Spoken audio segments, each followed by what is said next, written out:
अस्सलाम वालेकुम रहमतुल्लाहि वबरकातुहू। अज़ीज़ तालिबात, आज हम अपनी क्लास में बरसात के तमाशा के साथ नज़म बरसात के तमाशा के साथ आपके पास हाजिर हैं। बेटा, इससे पहले मैंने जो आपको बरसात के तमाशा की क्लास ली थी नज़म की, उसमें मैंने आपको ये बता दिया था कि नज़म का मरकज़ी ख़याल क्या है, नज़म के शायर कौन हैं और नज़म की शक्ल क्या है और अल्फाज मायने की वजाहत भी कर दी थी। ठीक है, अब मैं दो बंद साथ साथ पढ़ती जाऊंगी और उसकी वजाहत करती जाऊंगी। ठीक है, तो ये आपकी किताब के सफ़ा नंबर 128 पे है। मैं आपको पढ़ रही हूँ और बता रही हूँ। खुर्शीद गर्म होकर निकला है अपने घर से, खुर्शीद गर्म होकर निकला है अपने घर से, लेता है मोल बादल कर कर तलाश ज़र से, आई हवा भी लेकर बादल को हर नगर से, आधे अषाढ़ तो अब दुश्मन के घर से बरसे, आ यार चल के देखे बरसात का तमाशा, कासिद सबा के दौड़े हर तरफ मुंह उठाकर, हर को वो दश्त को भी कहते हैं यूं सुनाकर, हाँ सब्ज जोड़े पहनो हर दम नहा नहा कर, कोई दम को मेघ राजा देखेगा सबको आकर, आ यार चल कर देखे बरसात का तमाशा। ठीक है, अब मैं इसकी वजाहत आपको बता रही हूँ कि इसमें क्या कहा है शायर ने, क्या पैगाम दिया है शायर। इसमें ये कह रहे हैं कि बारिश का मौसम जब होता है तो एक तमाशा बर्पा हो जाता है। इसकी वजह ये है कि हर कोई बारिश की दुआएं मांगता है। नज़ीर नज़म के इस बंद में ये बता रहे हैं कि जब गर्मी ज़ोरों पर होती है और सूरज आग बरसा रहा होता है, चारों तरफ गर्मी का राज होता है और ऐसे हालत में बादल आसपास से जब मिलकर बारिश बरसाते हैं तो इन्हें अपने माल और दौलत जब बरसाते हैं तो दूसरी बस्तियों से हवाएं बादलों को लेकर उड़ती चली आती हैं इस इलाके की तरफ जहां गर्मी का जोर होता है, सूरज आग बरसा रहा होता है। आषाढ़ बरसात के महीने को कहते हैं। आधा महीना बरसात का गुजर चुका है और दूसरे इलाकों में बारिश शुरू हो चुकी है। अपनी बारी कब आएगी, चंद यार दोस्त आपस में मिलकर तय करते हैं कि चलो बाहर निकलो और बारिश का तमाशा देखो। ठीक है, और इसी के साथ दूसरा बंद भी मैंने आपको पढ़ दिया था। उसमें क्या है, उसमें ये है, शायर ये बता रहे हैं कि जब बारिश होने के आसार पैदा होने लगते हैं तो पूरब की हवाओं के जरिए मालूम होने लगता है कि अब बरसात होने वाली है। हर पहाड़ और तपते हुए सेहरा पर से ये हवाएं गुजरती हैं तो इनको भी बरसात के आने की खुशखबरी सुनाई जाती है और इनको भी यही कहती है कि अब पहाड़ों और सहराओं में हरे भरे पौधों के निकलने का वक्त आ गया है। अब हर तरफ हरियाली ही हरियाली है। कोई लम्हा गुजरा जाता है, बरसात की घटाएं बादल बरसने लगेंगे। अब बादलों और घटाओं का राज होगा, यानी गर्मी की शिद्दत खत्म हो जाएगी। बादल आसमान पर आकर छा जाएंगे और बारिश की सूरत में ज़मीन पर पानी बरसाएंगे। शायर अपने दोस्तों को दावत दे रहा है कि चलो चलकर बरसात का तमाशा देखते हैं। ठीक है, ये दो बंद मैंने आपको पढ़कर सुना दिए।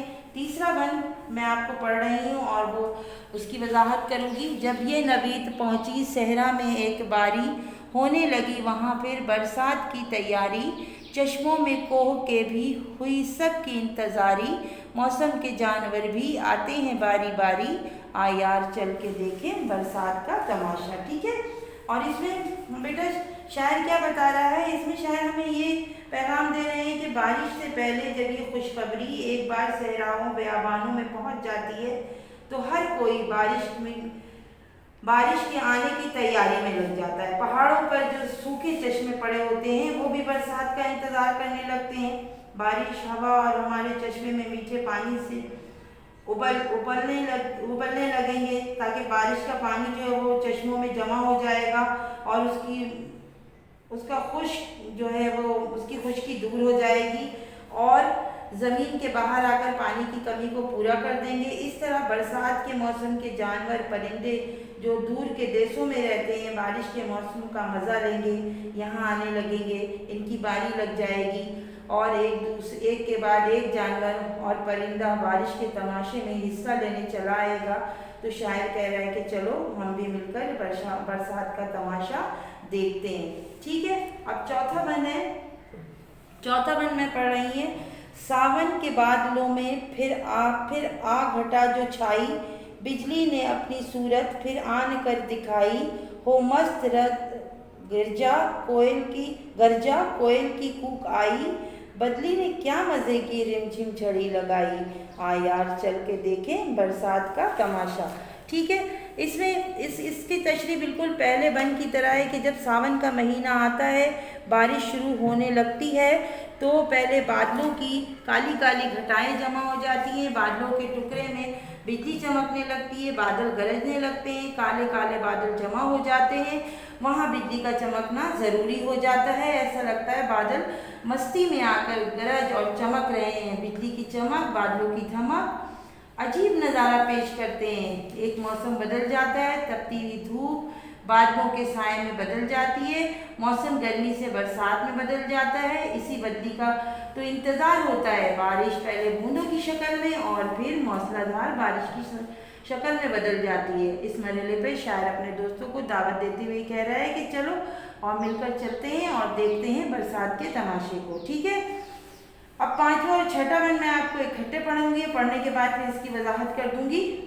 काली घटा है हरदम बरसे है मींह की धारें, और जिसमें उड़ रही हैं बगलों की 100 कतारें। कोयल पपीहे कूकें और कूक कर पुकारें, और मोर मस्त होकर जू कोकला चिंगारें। आ यार चल के देखें बरसात का तमाशा। बंगले सबों ने हरजा ऊंचे छवाए जर दे, मेवे मिठाई अम्बा अंगूर और सरदे, पकवान ताज़े ताज़े खासे पुलाव जर्दे। बरसे है अब्रे बारा खुलवा दिए हैं पर्दे। आ यार चल के देखें बरसात का तमाशा। इसमें बेटा यही बात हो रही है कि बरसात का तमाशा जो है वो चारों तरफ काली घटा आ जाने के बाद एकदम से बारिश की सूरत में नज़र आता है। धुआंधार माहौल और पानी की धारें आसमान से बरसने लगती हैं, उनके गरजने की आवाज़ें आती हैं। आसमान पर बादलों की तरफ देखो तो बगलों यानी परिंदों की कतारें नज़र आने लगती हैं। बरसात के मौसम में यहाँ चले आते हैं और इनकी कतारों में 100 के करीब बगले उड़ते हुए दिखाई देते हैं। बरसात के मौसम में कोयल पपीहे की कूकने की आवाज़ें आती हैं, और ये सब की सब आवाज़ें जो हैं वो खुशी का इजहार कर रही होती हैं। यानी बरसात का मौसम जो है उसमें तमाम परिंदे खुश होते हैं, मोर भी मस्ती में आ जाते हैं, अपने पंख फैलाकर नाचने लगते हैं। तो ऐसे में हुदहुद परिंदा कैसे पीछे रह सकता है। इस हुदहुद परिंदे की खासियत ये होती है कि उसकी चोंच लंबी होती है, चोंचें उसकी लंबी होती हैं। चिंगाड़ने की आवाज़ फिजा में बिखरने लगता है। शायर ऐसे माहौल को देखते हुए फिर अपने साथियों को कहता है कि चलो दोस्तों बाहर निकलो और बरसात का तमाशा देखो। ठीक है, उसके बाद इसका आखिरी बंद जो मैंने आपको पढ़कर बताया, उसमें देखिए खाने पीने की बात हो रही है बरसात के मौसम में। बल्कि बरसात का मौसम हो और कैसे ऐसा हो सकता है कि मज़े मज़े के पकवान से लुत्फ़अंदोज़ ना हुआ जाए। तो नज़ीर अकबर आबादीस में यही कह रहे हैं कि हर घर और बंगले लोगों ने जो पैसे खर्च करके छप्पर बनवाए होते हैं, छत के ऊपर बरसात के मौसम का मज़ा लेने के लिए छोटा सा कमरा भी बनवा रखते हैं, ताकि जब बरसात का मौसम आए तो वहाँ पे वो झूले डाल सके। बरसात के मौसम में किस्म किस्म के खाने पकवान बनाए जाते हैं। इनमें ताज़ा ताज़ा पकौड़े, खांसी की चीज़ें, पुलाव, जर्दा भी बनाया जाता है, मेवे निकाले जाते हैं, सब बांट कर खाते हैं, मिठाइयाँ तैयार की जाती हैं, किस्म किस्म के फलों से एक दूसरे की तवाज़ो की जाती है। जब बादल बरसते हैं तो सबके पर्दे भी उतरने लगते हैं। घरों में लोग खिड़की दरवाज़ों से बारिश का तमाशा देखने लगते हैं। ना सिर्फ देखते हैं बल्कि एक दूसरे को दावत भी देना शुरू कर देते हैं कि आ यार चल के देखें बरसात का तमाशा। ठीक है बेटा, अब हम मश्की सवालात की तरफ आ जाते हैं। मश्की सवालात बहुत आसान है, मुश्किल नहीं है, और ये आपके किताब के सफ़ा नंबर 130 पर है। खुद से करने की कोशिश कीजिएगा, बहुत आसान है। जैसे मैं आपको पहला सवाल पढ़कर बता देती हूँ कि मंदर झैल सवालों के जवाब दीजिए। खुर्शीद किस तरह घर से निकला। इसमें आप लिखिएगा कि बरसात के मौसम से पहले शदीद गर्मी पड़ती है। शदीद गर्मी की वजह से शायर ये कह रहा है कि सूरज भी शदीद गर्मी से घबराकर अपने घर से निकल आता है और बरसात, ताकि वो बरसात से अपने आप को ठंडा कर सके। ठीक है, हेडिंग डाल दीजिएगा इसमें और फिर जवाब लिखिएगा, जो कि आपको पहले भी बताया जा चुका है। इस नज़म में सबा के कासिद से क्या मुराद है। सबा के कासिद से मुराद पूरब की हवाएं हैं। جو کہ مشرقی سمت سے چلتی ہیں اور ان ہواؤں کو صبا کہتے ہیں، اور یہ ہوائیں قاصد یعنی پیغام لے کر آتی ہیں برسات کی آمد کا۔ تیسرا سوال ہے، اس نظم کے چوتھے بند میں کیا منظر دکھایا گیا ہے؟ تو میں نے آپ کو چوتھے بند کی وضاحت کی ہے، آپ اس وضاحت کو میرے لیکچر کو سن کر لکھ لیجئے گا۔ صبائے کو دشت اور صحرا میں کیا نوید سنائی، صبا نے کو دشت اور صحرا میں کیا نوید سنائی۔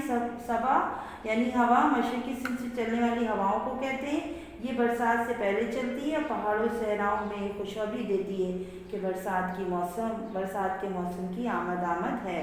اب کون کون سے پرندے برسات سے لطف اندوز ہوتے ہیں آپ نے بھی پڑھا، میں نے بھی آپ کو بتایا، تو اس کو لکھ لیجئے گا۔ پرندوں کے نام ساخت کے لحاظ سے اس نظم کا کیا نام ہے یہ بھی بتا چکی ہوں آپ کو، وہ بھی کر لیجئے گا، بورڈ پہ لکھا ہوا بھی ہے۔ آپ برسات سے کیسے لطف اندوز ہوتے ہیں یہ آپ اپنی مرضی سے خود لکھیے گا، زیادہ نہیں، 3 سے 4 لائنوں میں جواب ہونا چاہیے۔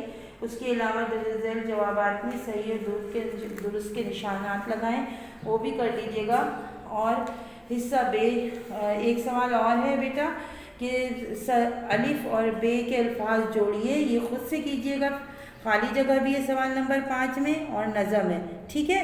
اور نظم بند مخمس یہ جو اس کی وضاحت کی ہوئی ہے یہ میں آپ کو پہلے بھی بتا چکی ہوں، اس کو آپ اس طرح لکھنے کی کوشش مت کیجئے گا کہ جو آپ کی کتاب میں دیا ہوا اسے آپ لکھیے گا مت، بلکہ میں اس کو آپ کو بعد میں ڈیٹیل سے اور بتا دوں گی، نوٹس کی صورت میں بھی دے سکتی ہوں۔